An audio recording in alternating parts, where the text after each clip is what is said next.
Rut.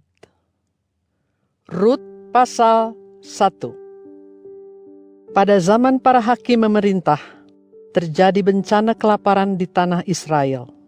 Maka seorang lelaki pergi dari Betlehem Yuda beserta istri dan kedua anak laki-lakinya untuk tinggal sebagai pendatang di daerah Moab.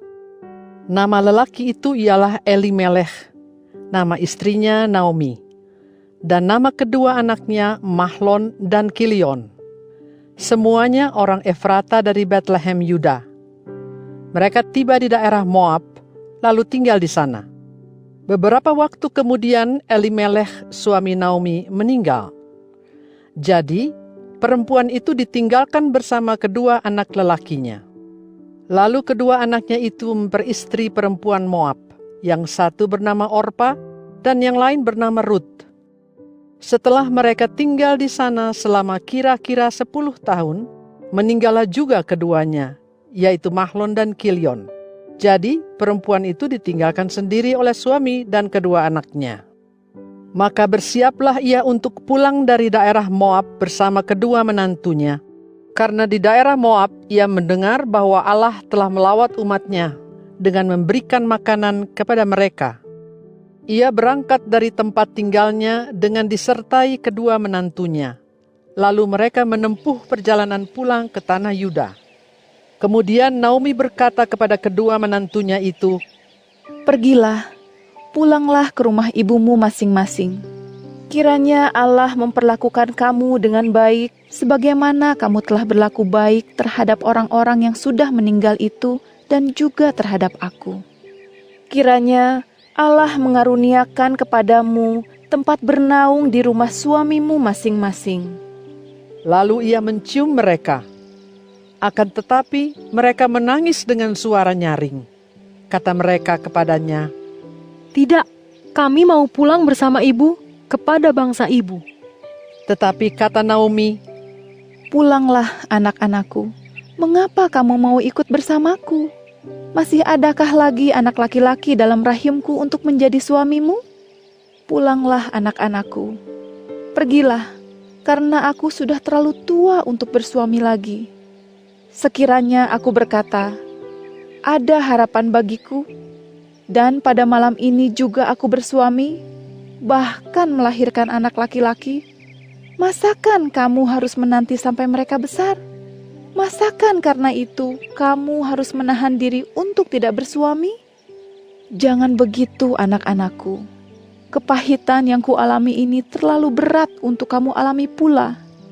Karena tangan Allah telah terulur melawan aku." maka menangislah lagi mereka dengan suara nyaring. Lalu Orpa mencium mertuanya, tetapi Rut tetap berpaut kepada Naomi. Naomi berkata, "Lihat, iparmu telah pulang kepada bangsanya dan kepada sembahannya. Pulanglah, ikuti iparmu itu." Tetapi jawab Rut, "Janganlah desak aku untuk meninggalkan ibu atau pulang dan tidak mengikuti ibu. Kemanapun ibu pergi, kesitulah aku akan pergi. Dan dimanapun ibu tinggal, disitulah aku akan tinggal. Bangsamulah bangsaku, dan Tuhanmulah Tuhanku. Di mana ibu mati, disitulah aku akan mati. Dan di situ pulalah aku akan dikuburkan. Biarlah Allah menjatuhkan azab padaku. Bahkan lebih lagi, jikalau bukan maut yang memisahkan aku dengan ibu." Ketika Naomi melihat bahwa Rut bersikeras untuk pergi bersamanya, maka ia tidak lagi mengatakan apapun kepadanya. Keduanya terus berjalan sampai mereka tiba di Betlehem. Begitu mereka memasuki Betlehem, gemparlah seluruh kota itu karena mereka. Perempuan-perempuan pun berkata, "Naomi kah ini?" Jawabnya kepada mereka, "Jangan sebut aku Naomi, sebut aku Mara. Karena Yang Maha Kuasa telah membuat hidupku sangat pahit. Dengan tangan penuh aku pergi, tetapi dengan tangan hampa Allah memulangkan aku. Mengapa kamu menyebut aku Naomi? Padahal Allah telah menentang aku, dan Yang Maha Kuasa telah menimpakan musibah atas diriku." Demikianlah Naomi pulang dari daerah Moab bersama Rut, menantunya, perempuan Moab itu. Mereka tiba di Bethlehem pada permulaan musim menuai jelai. Rut pasal 2. Naomi mempunyai seorang kerabat dari pihak suaminya, seorang yang kaya raya dari kaum Elimelech, namanya Boas. Rut, perempuan Moab itu berkata kepada Naomi, Biarlah aku pergi ke ladang, memungut bulir-bulir jelai di belakang orang yang akan bermurah hati kepadaku. kata Naomi kepadanya. Pergilah anakku. Maka pergilah ia dan mulai memungut jelai di ladang, di belakang para penuai. Secara kebetulan ia berada di ladang milik Boas, salah seorang dari kaum Elimelech itu. Pada waktu itu Boas datang dari Bethlehem. Kepada para penuai ia berkata, Kiranya Allah menyertai kamu. jawab mereka kepadanya. Kiranya Allah memberkahi Tuan. Kemudian Boas bertanya kepada pelayannya yang mengepalai para penuai itu. Milik siapakah perempuan muda ini? Pelayan yang mengepalai para penuai itu menjawab, Ia adalah perempuan Moab yang pulang bersama Naomi dari daerah Moab. Tadi ia berkata, Kumohon, izinkanlah aku memungut dan mengumpulkan jelai di antara berkas-berkas jelai ini di belakang para penuai. Jadi, sejak datang pagi tadi, ia sibuk terus sampai sekarang. Ia hanya duduk-duduk sebentar di pondok. Kemudian Boas berkata kepada Rut, Dengarlah anakku, tidak usah engkau pergi memungut jelai di ladang lain, dan tidak usah pula pindah dari sini. Tetaplah di sini, di dekat pekerja-pekerjaku yang perempuan. Perhatikanlah ladang tempat mereka menuai dan ikutilah mereka. Aku telah berpesan kepada pelayan-pelayan itu supaya mereka tidak mengusik engkau. Apabila engkau haus, pergilah ke tempat tempayan-tempayan dan minumlah air yang telah ditimba oleh pelayan-pelayan itu. maka sujudlah Rut memberi hormat. Ia berkata kepadanya, Mengapa Tuan begitu bermurah hati kepada hambamu ini, sehingga Tuan memperhatikan hamba, padahal hamba ini seorang asing? jawab Boas, Sudah diberitahukan kepadaku dengan lengkap semua yang kau lakukan terhadap mertuamu setelah kematian suamimu. Bagaimana engkau meninggalkan ayah dan ibumu serta tanah kelahiranmu, lalu pergi kepada suatu bangsa yang tidak kau kenal sebelumnya. Kiranya Allah membalas perbuatanmu itu, dan kiranya kepadamu dikaruniakan pahala sepenuhnya dari Allah, Tuhan yang disembah Bani Israel, karena engkau telah datang berlindung di bawah naungannya. kata Rut, Hambamu ini betul-betul mendapat belas kasih di mata tuanku, sebab Tuan telah menghibur hati hamba dan berbicara dengan ramah kepada hamba. Sungguh pun hamba bukanlah salah seorang dari hamba-hamba Tuan yang perempuan.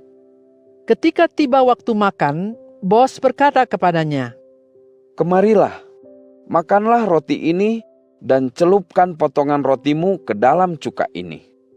Maka duduklah ia di sisi penuai-penuai itu, lalu Boas menyodorkan bertih padi-padian kepadanya. Rut pun makan sampai kenyang, bahkan bersisa. Setelah ia bangkit untuk memungut jelai lagi, Boas berpesan kepada pelayan-pelayannya, Biarkan dia memunguti jelai, bahkan di antara berkas-berkas itu. Jangan ganggu dia. Tariklah juga sedikit-sedikit untuk dia dari onggokan jelai itu, dan tinggalkanlah supaya dipungut olehnya. Jangan berlaku kasar terhadap dia. Demikianlah Rut memungut jelai di ladang sampai petang. Ditebahnya hasil pungutannya kira-kira seeva jelai banyaknya. Diangkatnya seluruhnya masuk ke kota, dan mertuanya melihat betapa banyak hasil yang telah dipungutnya. Rut pun mengeluarkan dan memberikan kepada mertuanya apa yang masih tersisa setelah ia makan kenyang tadi. Tanya mertuanya kepadanya, Di mana engkau memungut hari ini? Di mana engkau bekerja? Kiranya orang yang telah memperhatikan engkau itu dilimpahi berkah. Lalu Rut memberitahukan kepada mertuanya pada siapa ia bekerja. Katanya, Hari ini aku bekerja pada orang yang bernama Boas. Kata Naomi kepada menantunya, Kiranya dia diberkahi Allah yang tidak memutuskan kasih abadinya bagi orang yang hidup maupun yang mati. kata Naomi pula kepadanya, Orang itu kerabat dekat kita, salah seorang yang wajib menebus kita. lalu kata Rut perempuan Moab itu, Ia juga berkata kepadaku, tetaplah berada di dekat pelayan-pelayanku sampai mereka menyelesaikan seluruh penuaian ladangku. kata Naomi kepada Rut menantunya itu, Sebaiknya engkau memang keluar bersama pekerja-pekerjanya yang perempuan, anakku, supaya engkau tidak diganggu orang di ladang lain. Jadi Rut tetap berada di dekat pekerja-pekerja Boas yang perempuan untuk memungut sampai musim menuai jelai dan musim menuai gandum berakhir. Dan selama itu Rut tetap tinggal bersama mertuanya. Rut pasal 3. Suatu hari Naomi mertua Rut itu berkata kepadanya, Anakku, masakan aku tidak mencari tempat bernaung bagimu supaya engkau bahagia? Bukankah Boas yang pekerja-pekerja perempuannya kau sertai sekarang adalah saudara kita? Ketahuilah, ia sedang menampi jelai malam ini di tempat pengirikan. Sebab itu, mandilah dan pakailah minyak wangi, kenakan gaunmu dan pergilah ke tempat pengirikan. Tetapi jangan ketahuan olehnya sampai ia selesai makan dan minum. Nanti, apabila ia membaringkan diri, perhatikanlah di mana ia berbaring. Kemudian masuklah, singkapkan selimut dari kakinya, dan berbaringlah di situ. Selanjutnya, ia akan memberitahukan kepadamu apa yang harus kau lakukan. kata Rut kepadanya.